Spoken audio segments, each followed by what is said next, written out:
I am Ann Mataros. I'm the chief historian and the director of the Sports Museum here at the History Center. We are so honored to host this book launch program today and so pleased to have so many of our members and our friends, Steeler fans, any Detroit Lions fans in the audience. And I thought there might be a few. Anybody who loves Dick LeBeau in this audience? I thought so. First, I'd like to just give you a little sense of what's going to happen today so you know how the event's going to run. We're going to bring out the Coach LeBeau and his co-authors. They're going to talk briefly about how this book came to be and really what it's about. Then we're going to invite some of the former players to the stage, and they're going to talk a little bit with Coach LeBeau and the authors. And then we're going to take your questions from the audience, so you'll have a chance, if you've got a good question, to ask it. And then we're going to do the book signing right over here. We ask for your indulgence just while we move everybody to the book signing area. Just stay in your seats, and then we'll line you up along the side of the room. I know a lot of people have books, so we're going to have a lot of people to get signed. So we'll do that after. Okay, sound good? I want to recognize, before we start, just a couple of special friends and people that are in the audience. In the back of the room is our president and CEO, Andy Masick. Please welcome Andy. And our Vice President for Museums, Jeff Brody, is also back there. I want to recognize a couple special friends that are here with Coach LeBeau today. First, I'd like Bill Priacco. There you are. Bill, will you stand? Bill grew up in North Braddock, great football town. I think there's about 100 people from North Braddock here today. Played for the University of Pittsburgh as a linebacker and for the Steelers in 1957. And he and Coach LeBeau have been friends since they were roommates during, I think, was it Cleveland Browns training camp. So he's known Coach LeBeau for a pretty long time. I think Joe Gordon, our good friend Joe Gordon from the Steelers, is also here. Joe?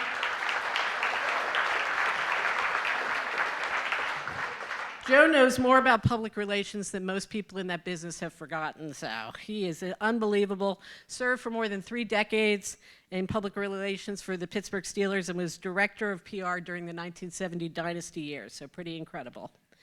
Okay, now I want to bring out a few special guests, and we'll have a couple more that arrived during the program that are running a little bit late from the airport.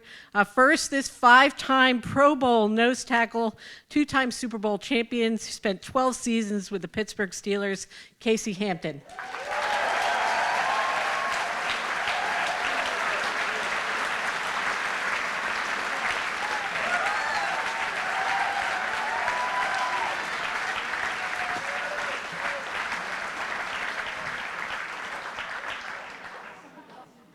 This defensive tackle spent his entire 11-season career here and won 2 Super Bowls, Chris Hoke.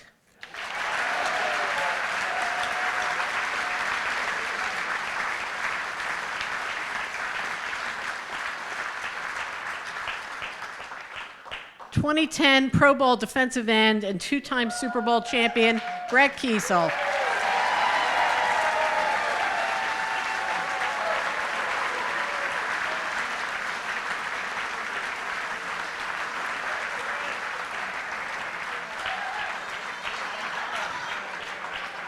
And that's Brett's pretty incredible son, who's a hockey player at Quaker Valley. So we're glad to have Jacob here today. Ike Taylor's on his way from the airport, so we're going to get him in here when he arrives. And Deshea Townsend, we believe, is also in transit. Hey, Pittsburgh, how lucky are we? Not only you get to sit in a room with 2-time Super Bowl champions, but that these guys spent their whole career here with the Pittsburgh Steelers. One of the things that makes this such a special organization.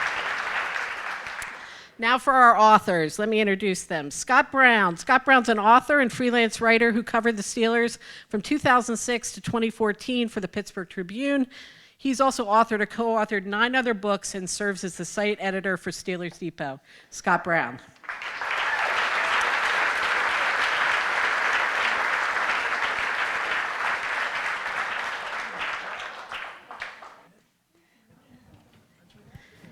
Our moderator is going to be George von Benko. George has been in broadcasting and covering the Steelers longer than most of us have been alive. Not me, but some of us in the room. He started covering sports at the age of 15 and became a broadcast and journalist with the Pittsburgh Steelers while he was still in high school. He began to cover the Steelers in 1969, and we remember that as a pretty good year because I think a guy named Chuck Knoll began that year his career with the team. George has written 3 other books, hosts a weekly radio show every Saturday morning, Sportsline. And then finally, the man of the hour. How lucky are we to have Coach Dick LeBeau here with us today.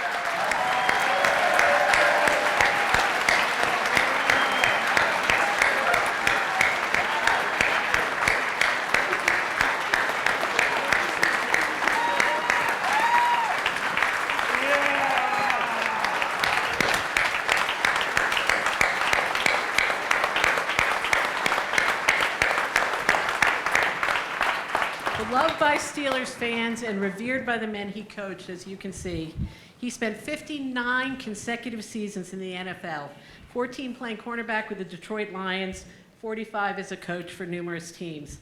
Inducted into the Professional Football Hall of Fame as a player in 2010, LeBeau is also recognized as the mastermind behind the Steelers' zone blitz defense. As the defensive coordinator for the team, he crafted the strategy that contributed to wins in Super Bowl 40 and 43. His defensive scheme came to define a memorable era of Pittsburgh that featured one of the most feared and successful defenses in the modern NFL landscape. Before we hear from Coach LeBeau and his co-authors, I just want to take a moment to reflect on this program and why it was so important to us and why we're so pleased to have Legendary launch their sales here. The Sports Museum and its exhibits, programs, publications, and outreach strives to connect the stories of sports to the history of our region in engaging and relevant ways. Today, you'll hear about the events of the 2008 football season and the talented, dedicated, and incredibly driven men who brought the Lombardi Trophy back to Pittsburgh for a record 6th time. But beyond our pride as fans, we can also learn about the style of leadership and character that informed the way Dick LeBeau coached and the way he lives his life. Whether as parents, teachers, friends, teammates, managers, or leaders, all of us can see how trust in others, thoughtful mentorship can build better teams, but also stronger bonds that can sometimes, if we're prepared, lead to amazing results. Enjoy the program. George, take it away. Thank you. Thank you very much, Ann. Welcome. Thank you for being here. We're going to talk a little bit first before we get into the Q&A session with the players about the genesis of the book. And it was over a year that we wrote the book. We did it in a little over a year. Coach LeBeau had this book on his mind for some time. And Dick, you wanted the book to be about the 2008 defense. And there was a reason for that, because when you look at the stats and the numbers, they were just off the charts. Yeah, I recognized that when I first looked at it, and I said, someone should write a book about him. I said, I guess I know him better than most. I didn't know I was going to work until I was 80 years old. So when I finally got a couple minutes, we worked on it together, but I had it bouncing around in my mind for about 2 years before that. You notice tonight, folks, that the defensive line are the guys that are in here. We only had 3 on the field at a time. We played a 3-4 defense and 4 defensive backs in behind them. So they had to be doubly stout and doubly in shape. And the defensive line, if you guys remember, we'd start every season, I'd go into your room and I said, well, here's where it is, man. Here's where the base of the defense is, the foundation. If we're going to be anything, it's in this room. And there's only going to be 3 of you on the field at a time, but we're going to need 9 of you to be pretty good football players, because you can imagine 3 of those guys against 5 of the other team's guys. They were double teamed every play. But just like today, they always had the old coach's back. God love y'all. So the book is 19 chapters long, and those are the 19 games from the 2008 season.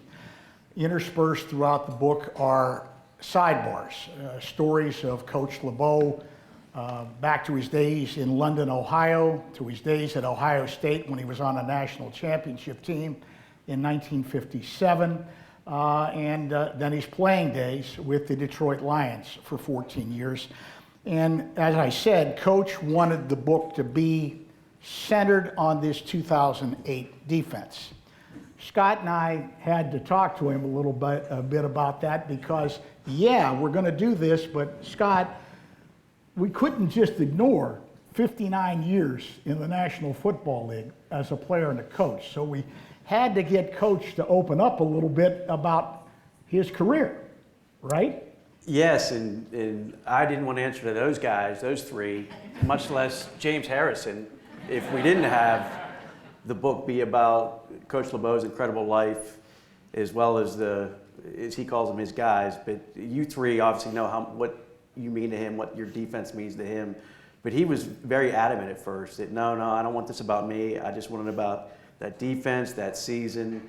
And we were able to sort of strike a compromise with different things like the sidebars. And it allowed us, I think the one way we were able to talk in at coaches is that, oh, well, hey, this allows us to talk to your players.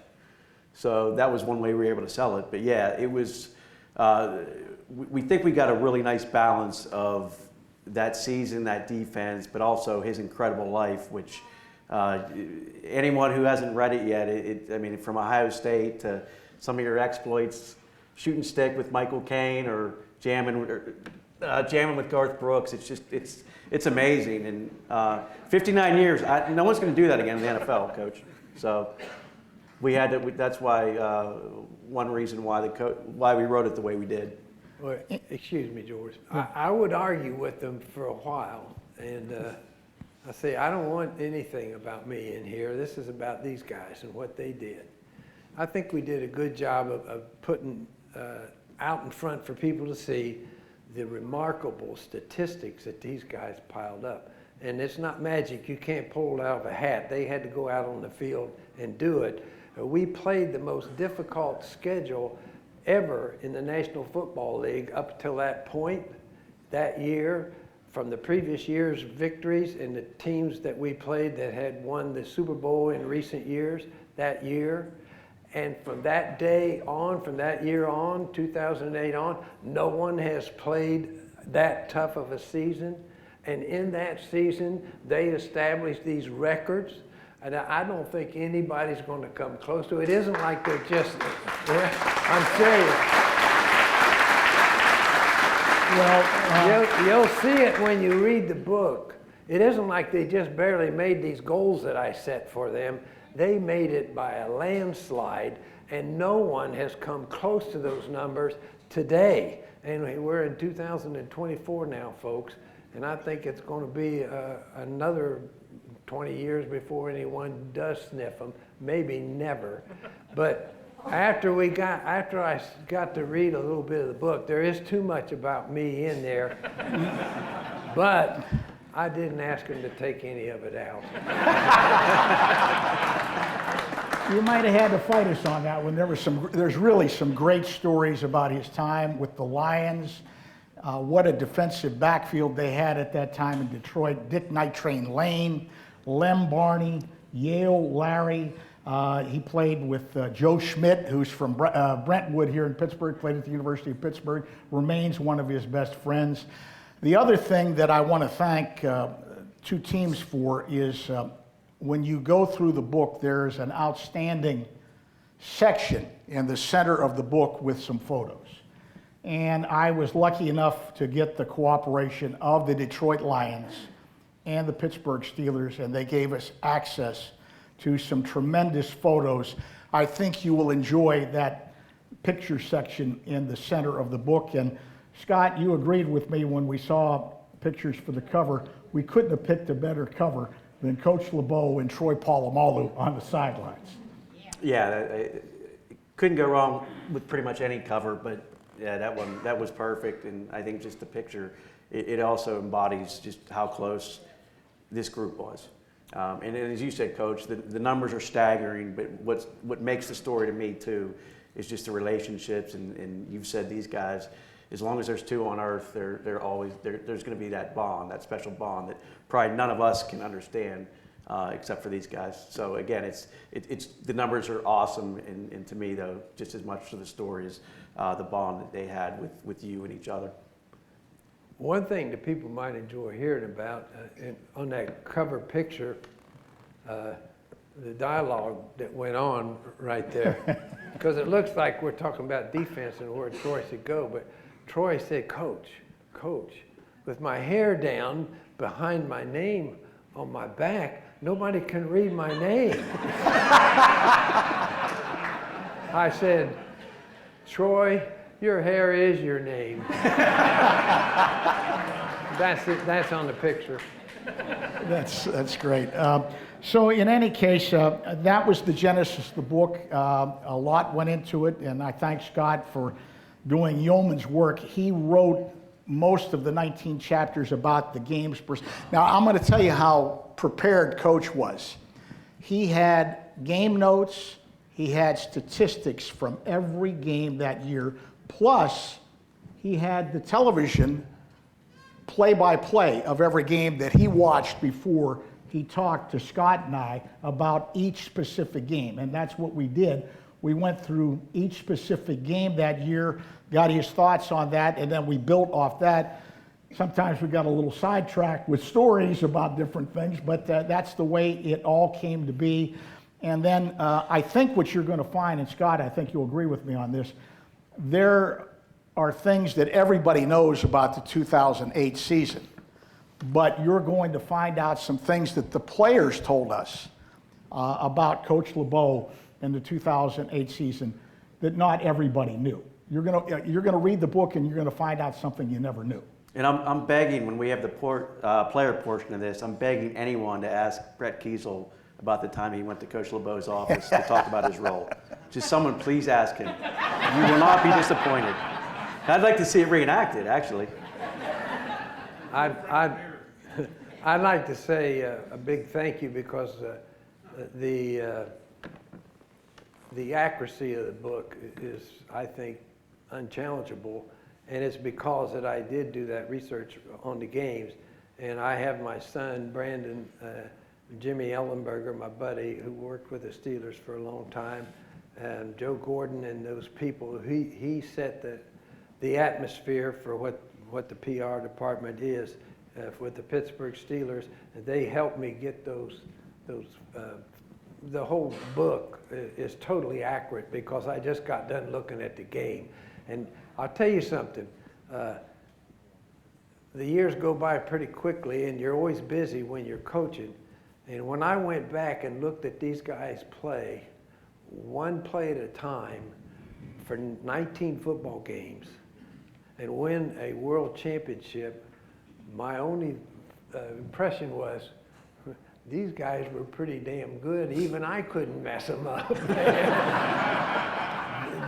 But I have a deep thank you to all those people that helped me get those CDs that let me be accurate. This is an accurate book, folks.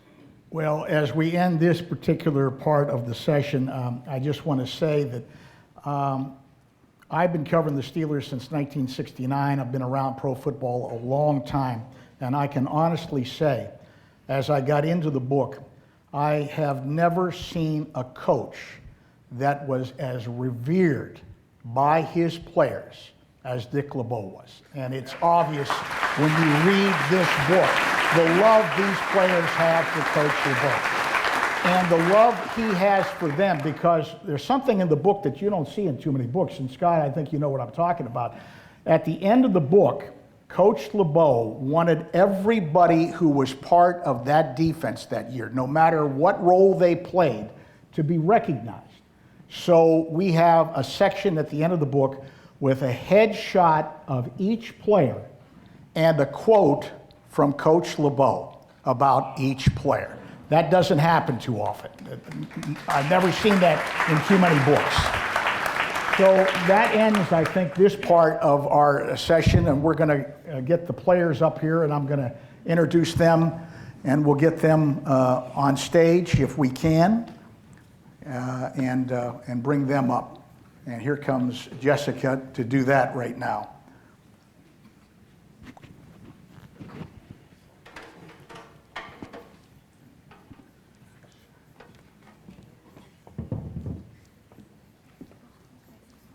Okay, let me introduce the players that are going to be part of our Q&A session with the fans. And this is taken from the book, the chapter that I referenced about the headshots of each player and coach's comment about each player. First up, the nose tackle, Casey Hampton. Here is coach's quote: "In an odd man front, you got to have an outstanding nose tackle to play the point of that odd man front. Casey was unblockable, and he anchored the whole thing around the defensive line. He was the anchor." Casey Hampton.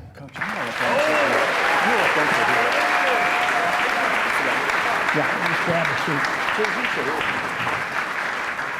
Next up, another defensive lineman, Brett Keisel. Coach's quote: "He was one of the hardest working players I ever had the honor to coach.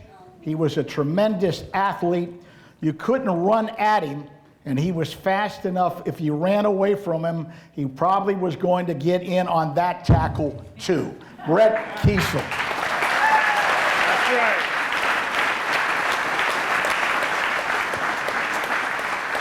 And last but not least, another defensive lineman, Chris Hoke. Hoke was Mr. Dependable for us. He played all of the positions on the line. He was an excellent nose tackle. In that year, I think Hampton missed parts or all of several games, and the defense never missed a beat, with Hoke handling his part expertly. Chris Hoke.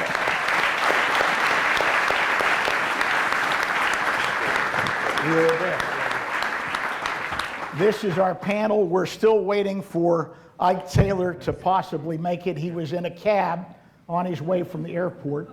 But he said, Ike told me stars never arrive on time. well, he told me to tell Coach Dickey I will be there.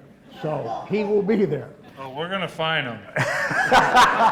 They're gonna get chinkage, right? Yeah. Chinky. Yeah. So we're going to open it up to the audience. We've got quite a panel here. Questions about the book, questions about the 2008 season and the playoffs. Anything is open for discussion. And there will be somebody walking around in the audience to hand you a microphone. Please stand up and be recognized if you want to ask a question. Wonderful. There we go. Thank Okay. you. My name's Jessica. I'll be coming around with the mic. If you just give me a wave and stand up, I'll be able to come find you. Hi, thank you for having this. I had a question. A quote of mine that not mine, but a quote that I've heard is, "The purpose of a leader is to create more leaders, not followers." Would you say that was Coach LeBeau's style, judging from the stuff I've seen you guys do since you've retired in the area? That's a great question, and I do like that quote. Hello, everybody. We're honored to be here. Good to see you all. Thank you for coming today. I know this, that all of us in our own right were leaders, and that definitely came from the leadership of Coach LeBeau. When you play a game like we decided to play, that's physical, that's brutal, that's bloody, it really makes a difference when you have someone leading you that you're willing to bleed for.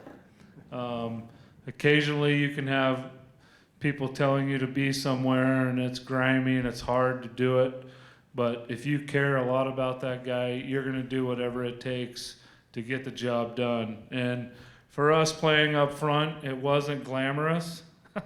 It was grimy. It was gruesome. But if the front failed, the whole rest of the defense failed. And he would always start his team meetings with us up front and tell us that in front of everybody else. If you guys screw up, we're done. So make sure you do your job, all right? And you guys are doing a pretty good job, but just continue to do it. And his leadership with us definitely turned me into a leader. I guess I could let Hoke and Hamp answer that, but I'm grateful for his leadership and everything he did for us. And Here's to you, Coach. I tell you one thing. I don't know. Am I still on? Yeah. Yeah. I don't need no damn mic. These guys knew that I would go off the diving board with them, and we did stuff that nobody was doing. But I'll tell you what, I had 14 years of playing and a lot of years of coaching. I would look at everything, because some of my ideas really looked pretty good on paper, but when they tried to do it, I said, I'm asking these guys for too much. I'd throw it in the wastebasket. But they knew my foundational point. I looked at it as a player. I looked at the whole situation as a player. And if I didn't think that I could come close to doing it, I had some success as a player. I was darn sure not going to ask them to do it. And sometimes we'd get into Wednesday and Thursday practices were full-scale practices. And Friday was a little lighter, but you still had a lot of reps and a lot of plays to look at. But if I thought Keith, Hokey Doke, the case man, if I thought they couldn't do it, I had to be the guy that was wrong. I had to be asking them to do something that nobody could do, because these guys were tremendously talented. The Troys and the Harrisons and the Ferriers and the Foots. I said, LeBeau, you're going off the diving board, but the pool ain't full. It's empty. I'd throw it out. And pretty soon, we threw enough stuff out at Friday that they knew, if they came to me, I said, look, if you think this thing is harebrained, let me know, because I'll throw it right here in this basket. And we did that. We did that a lot. And they kind of thought it worked, and I knew it did, and they made it work. But that's part of our relationship. I looked at it through your guys' eyes, and I was going to ask you, now I wasn't going to take on a double team, don't get me wrong, but I knew what you had to do, and I tried to never ask you to do something that I didn't think you could do, and it paid off. I just want to interject. You said he was pretty good as a player. 62 career interceptions, which is still 7th on the all-time NFL list. He was more than a pretty good player when he played for Detroit. Yeah, they didn't even pass the ball when I. Well, and That's right. and he used to say that to us in the meeting, right? Troy would make an interception, or Ike really didn't catch too many. But when the guys would catch it big, he would always be like, how many interceptions you got? And they'd be like, like 28. And he'd be like, you got 32 more to catch me. Any more questions from the audience? Over here? Or you got them? Okay. This is for the panel. Can you guys talk about the sideline communication and adjustments you guys would make, and how you built that relationship over time, and any good stories that come along with it? Well, I can tell you from a coach's standpoint, one of the great strengths of this group, and the 2008, I keep coming back to that. It's what the book's about, and that's what we're all here talking about. But it's unbelievable what they did, and to a guy whose life has been football. And when you see the numbers in this book, you're going to understand what I'm talking about. But we had a family. We had a family, and these guys, they not only practiced together, they would spend time together after practice, and teams don't do that anymore. And this group did. But now, directly, your question one more time was? Can you talk about in-game adjustments and Okay, communication? that was one of our true strengths, because we'd all been together so long, and we couldn't run. They had a crazy coach. I was going to carry 50 blitzes. That's crazy. But they knew it was crazy, and they knew their coach was crazy. We couldn't run 50 blitzes in a week's practice. But we had time in between periods and we would walk through anything that I thought we might need that Sunday, because I promised them that I would never call something that we hadn't walked through or practiced. And I'm not going to ask you to do something that we hadn't practiced that week. And I must be totally honest with you, I fudged on that one a couple of times. But I knew at halftime they were so smart. That was the strength of this defense. He was unbelievably smart. Now, you don't look at nose tackles as smart people all the time. Just look at them. Otherwise they'd be defensive ends. But Hoke and Casey, boom, just like that, and they had it, and they could do it, and they were athletically capable of doing it.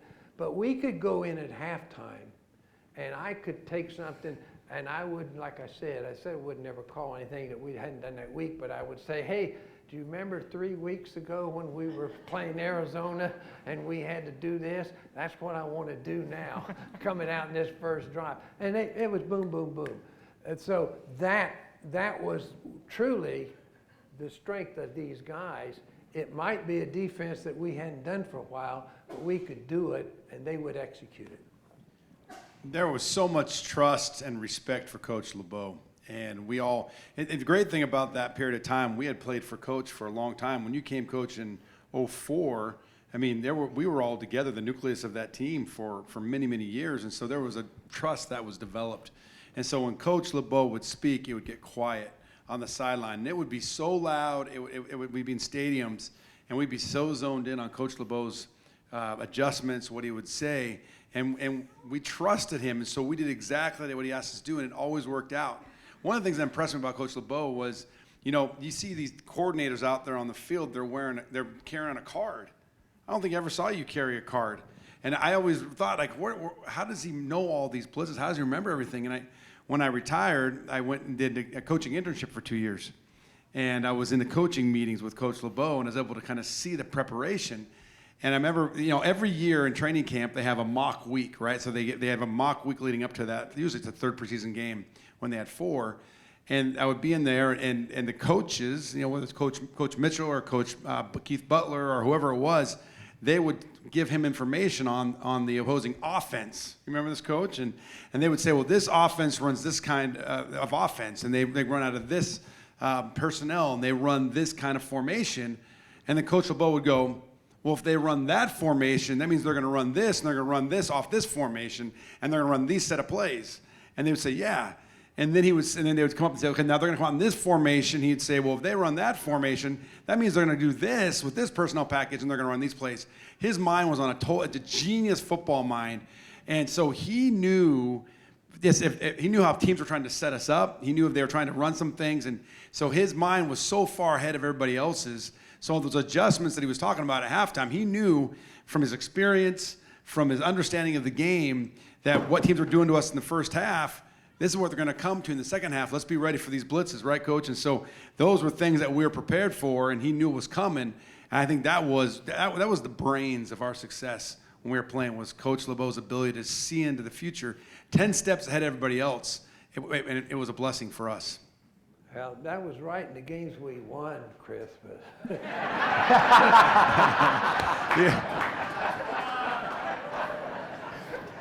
One of the things that was great too is his humility, right? You see how humble he is, right?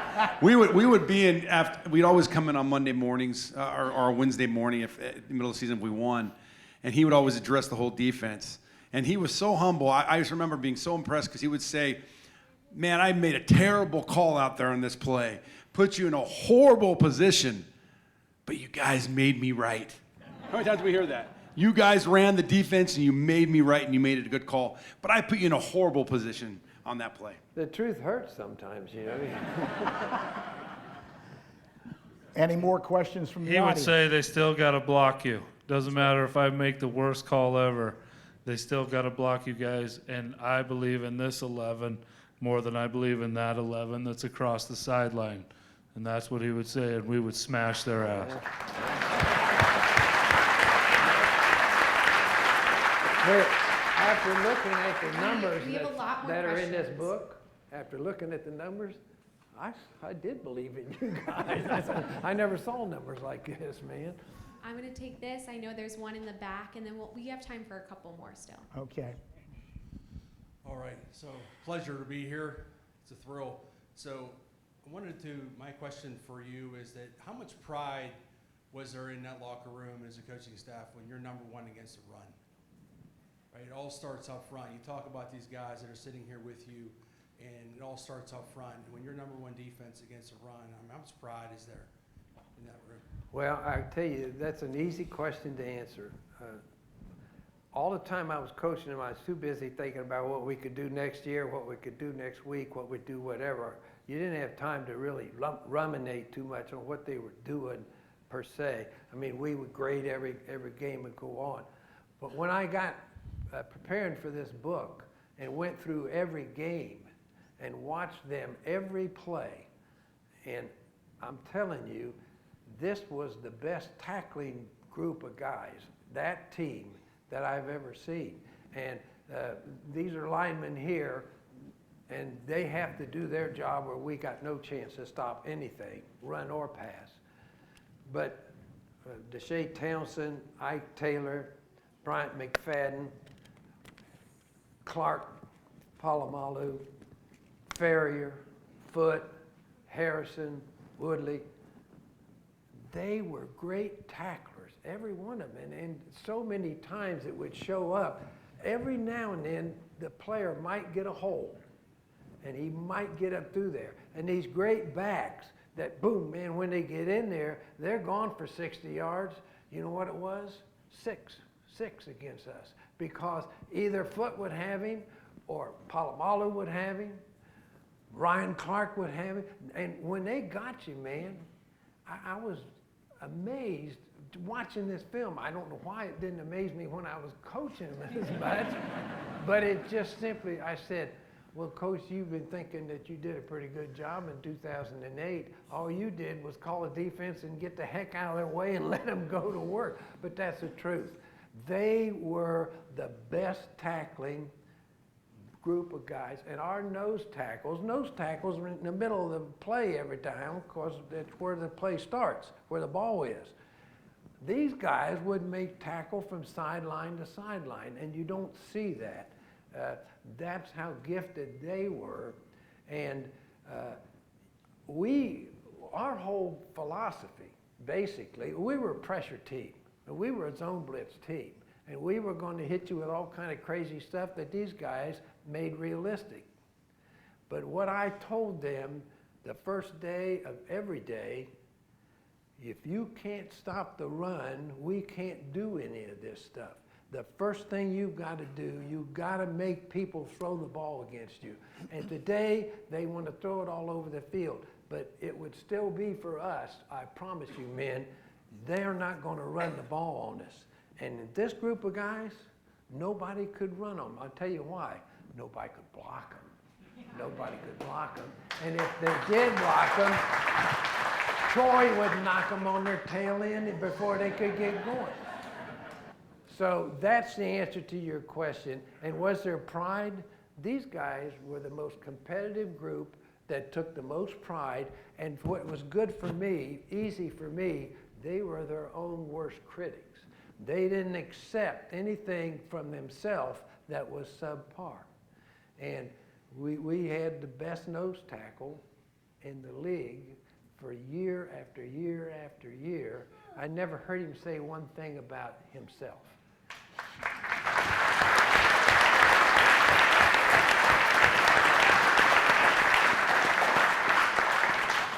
Talk about yourself, Casey.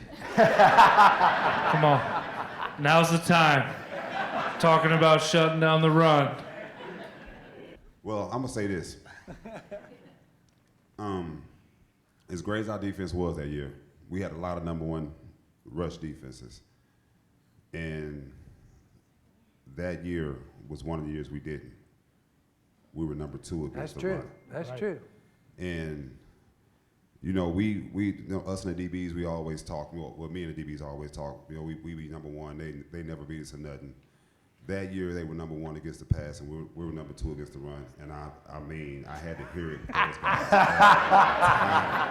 all the time, man. So that's my one little piece, you know. I was pretty pissed off about that.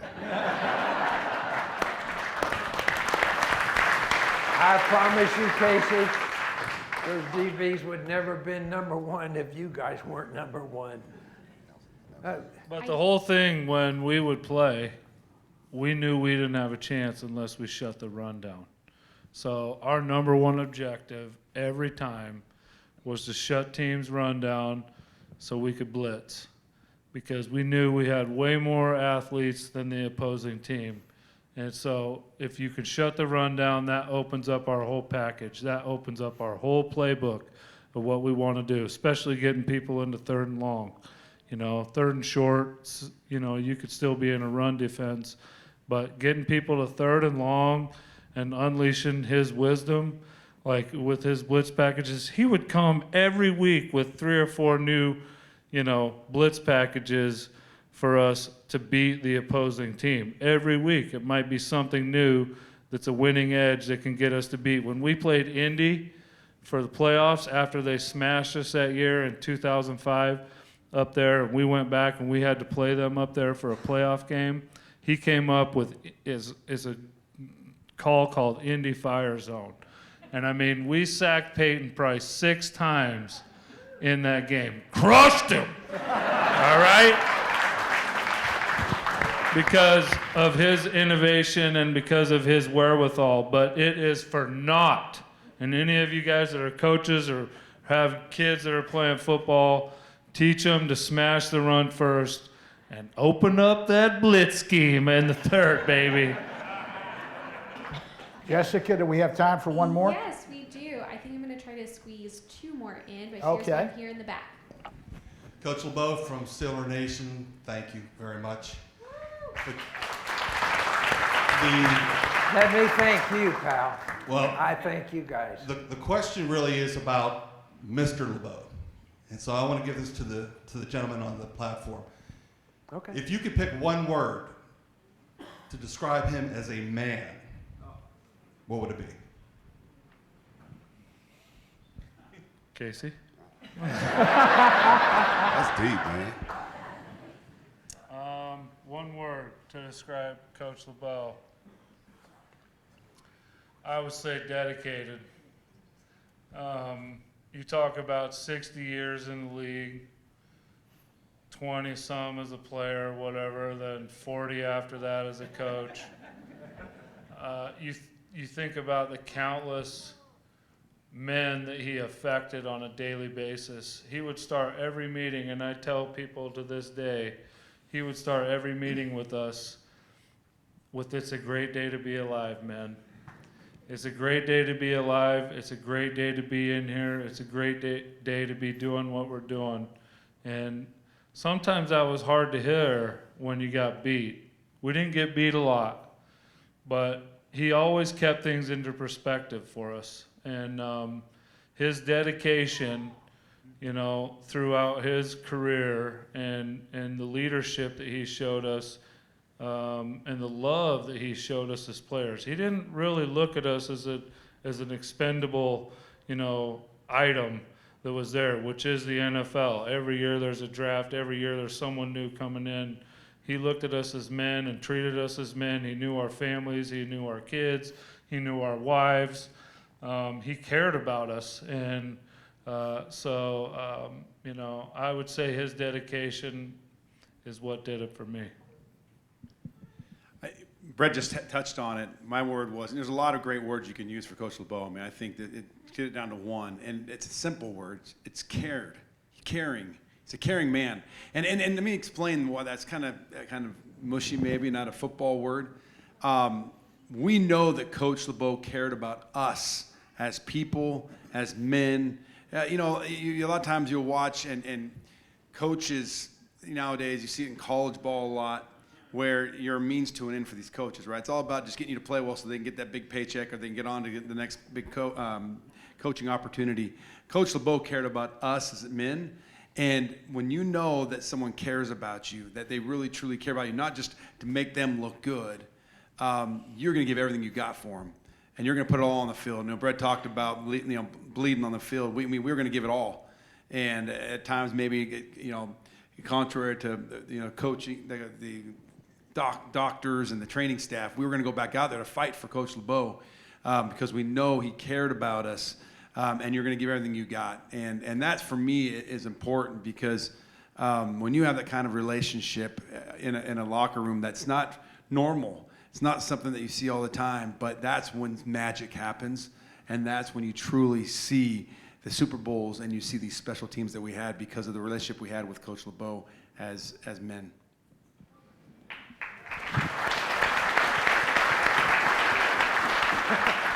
Can I throw out a word, guys, in dealing with him all these years? Real. He is exactly what he seems to be. You hear a lot of people do different things in life and have different facades. Coach LeBeau is real. And he ended most of our conversation, Scott, about the book with one of his favorite sayings when he hung up with us. He would always say, onward and upward. Yeah, that came from my mother. That was her favorite saying. You don't expect me to sit here and hear all these good things without saying something else. That's enough about me, but let me just say this. My only purpose as a coach, I had spent 4 years in high school, 4 years in college, and 14 years in professional football. It was all football. That's all I knew. And I knew football. And all I wanted to do was help these guys, help them get better, help them become better providers for their family, help them to be greater leaders in their community. I just wanted to have passed something that I learned for myself the hard way onto them. And they realized that I didn't give a damn about too many things. I just wanted to help them. And that's what I'm telling you now, it's embarrassing to me what's in this book, and it's completely humbling. I have no shame in saying that in front of everybody. I ain't worthy of the way these guys talk about me. But that was a goal of mine, for them to understand that all I cared about was them. And I think that's different in the world, but if you will all go home today and care about nothing but your family, the world will be a pretty good place for all of us to live.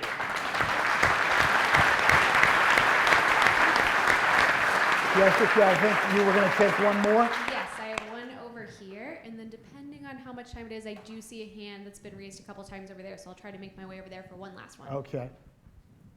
Okay, so for the panel, I look at the stats, and I see one regular season game under 300 yards. Or I'm sorry, one regular season over 300 yards. So I'm wondering, you guys, that's unheard of. So why outside of Pittsburgh has that not been realized? Why has that not been like a 30 for 30? You see the 85 Bears, you see the 2000 Ravens, you see these heralded defenses made documentaries out of where, these amazing defenses have been documented.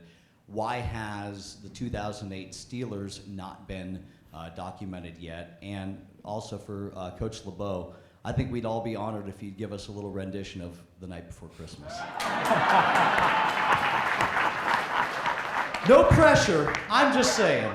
I could do it, but I'm not going to make y'all sit through it.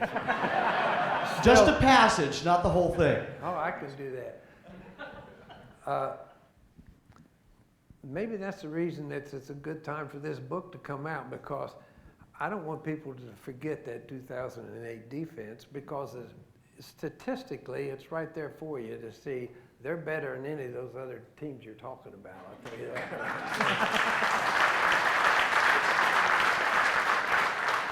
We had a great team, and our statistics defensively were the strength of the team, but we had a great offensive team. And I think that team is, the 2008 team is remembered as the Super Bowl champions of the National Football League. And all of us sitting here, and the rest of the whole defense, if they were here, they're perfectly happy to have it that way. I mean, how many Ben Roethlisbergers are going to come down the road? Well, we got no problem with Ben getting a few headlines, believe me. Maybe the book will help people realize what they did. That was the reason that when I first saw it, I thought, this is remarkable what they did. And in the end, they put me in the Hall of Fame, I can tell you that. For me, I don't worry too much about that. I don't worry too much about, the outside notoriety, really. I know what we did. I know you know what we did. I know Pittsburgh knows what we did. And I know our numbers know what we did. And I think that was the coolest thing about our defense was we didn't care who did it, just as long as we did it. And we did it.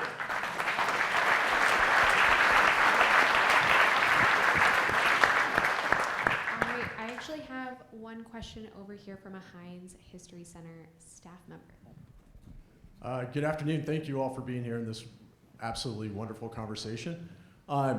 So I'm new to Pittsburgh, and I'm new to the Heinz History Center, about 6 months, and I'm the Vice President of Museums, and I need your help.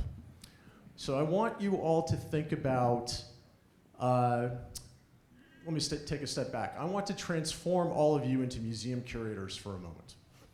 And I want you all to think about, say, 50, 75, 100 years from now, the Heinz History Center has a chance to tell a story about Coach LeBeau. And I would like each of you to select an object that's going to be in that exhibition that's going to tell that story that represents the man that Dick LeBeau is. And I'm curious from each of you what object you think has to be in that exhibition.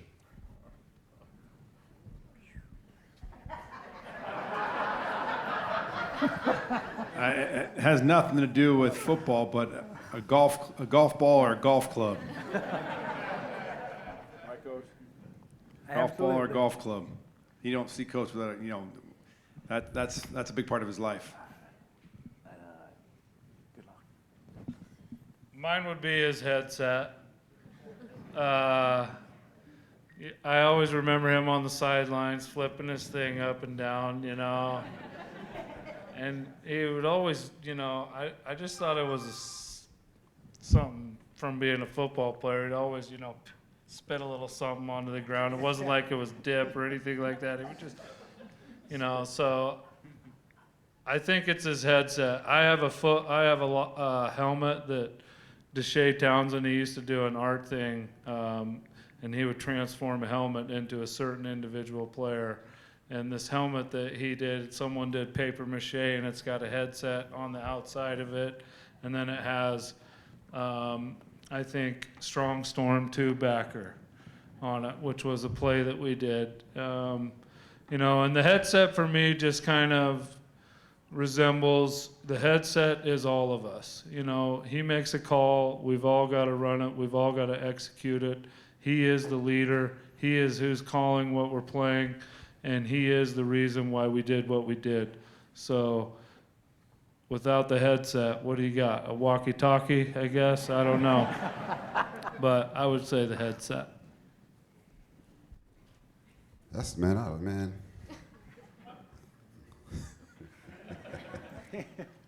don't know. That's a tough question for me, man. I think you can put some change on the table, too, because he always had like a few quarters in his pocket. So he'd come up and talk to you, A lot of guys don't carry change anymore, but when he'd start his meeting, he'd jingle the change in his pocket. So if you got, 75, 80 cents, lay that out there too. Well, one of my favorite stories in the book is about Coach LeBeau's mother, and one of her favorite photos that was on the wall at her house, which actually made Mad Magazine back in the day. Do you people know what Mad Magazine was back in the day? And it was when Coach LeBeau was playing for the Lions, and he ripped out the seat of his pants against Dallas at the Cotton Bowl, and had to play with his pants ripped, and I think the caption was LeBeau lets it all hang out. I'll tell you one that I hope you can put in there. Just put a great big thank you in there for the guys that I got to coach who gave me everything they had, to the people of Pennsylvania, the people of Pittsburgh. Thank you so much for your support and loyalty, folks.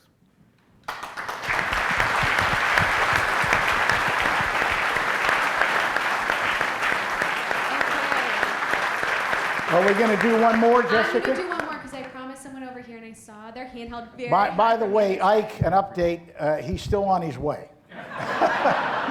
He said the Uber will have him here at 3:40. What are you guys going to do to him when he gets here? Body slam.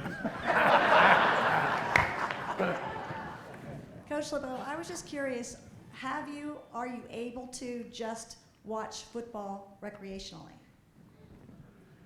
Well, I don't think I ever did watch it. The closest analogy I can give you is, as a young man growing up, I was a lifeguard. And I worked 3 years at a swimming pool that was a pretty popular, crowded place. And you sit up there, you know, and you think everybody, oh, he's just sitting up there getting a suntan. But you're watching. You're watching all the time. You're looking at everything. And it was probably 20 years after I had that life-saving lifeguard job that I could go swimming any place, that I wasn't just constantly watching the water all the time. Well, I would watch these guys playing, and I'd be looking for any tip, anything that could help me to help them. So now I can't watch football. I got to look at every daggone thing and everybody. And of course, the quarterback brought me back. I don't care nothing about that. So believe me, dear, when you have coached 45 years and every day of your life you're looking at 3 or 4 football games every day, and that's a conservative estimate, you're going to watch football. Do you watch the Buckeyes recreationally? I do. I hope they can beat Michigan this year.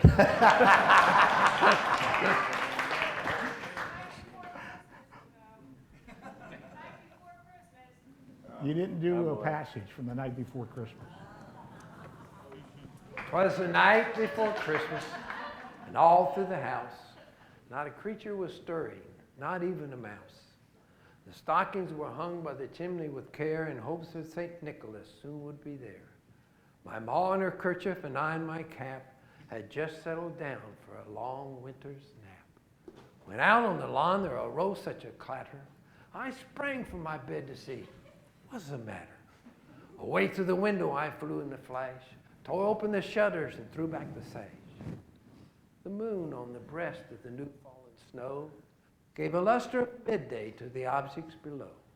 When what to my wondering eyes should appear but a miniature sleigh with 8 tiny reindeer and a little old driver so lively and quick. Well, I knew in a moment it must be Satan. More rapid than eagles his coursers they came, and he whistled and shouted and called him by name. On Dasher and Dancer and Prancer and Vixen, on Comet, on Cupid, on Donner, on Blitzen, to the top of the porch, to the top of the wall. Now dash away all. As dry leaves before the wild hurricane flying meet with an obstacle mount to the sky. So up on the porch top his coursers they flew, with a sleigh full of toys and St. Nicholas too. And then in a twinkling I heard on the roof the prancing and pawing of each tiny hoof. As I drew in my head and was turning around, down the chimney St. Nicholas came with a bound. He was trimmed all in fur from his head to his foot, and his clothes were all tarnished with ashes and soot. A bundle of toys he had flung across his back, and he looked like a peddler just opening his sack. His eyes had a twinkle, his dimples how merry. His cheeks were like roses, his nose like a cherry. His droll little mouth was drawn up like a bow, and the beard of his chin 'twas as white as the snow. The stump of a pipe he held tight twixt his teeth, and the smoke it encircled his head like a wreath. He had a round face and a broad little belly, that shook when he laughed like a bowl full of jelly. He was chubby and plump, a right jolly old elf, and I laughed when I saw him in spite of myself. A wink of his eye and a twist of his head soon gave me to know I had nothing to dread. He spoke not a word, went straight to his work, filled all the stockings, and he turned with a jerk. Laying a finger aside of his nose and giving a nod, up the chimney he rose. He sprang to his sleigh, to his team gave a whistle, and away they all flew like the dawn off a thistle. But I heard him say, ere he drove out of sight, Happy Christmas to all, and to all good night.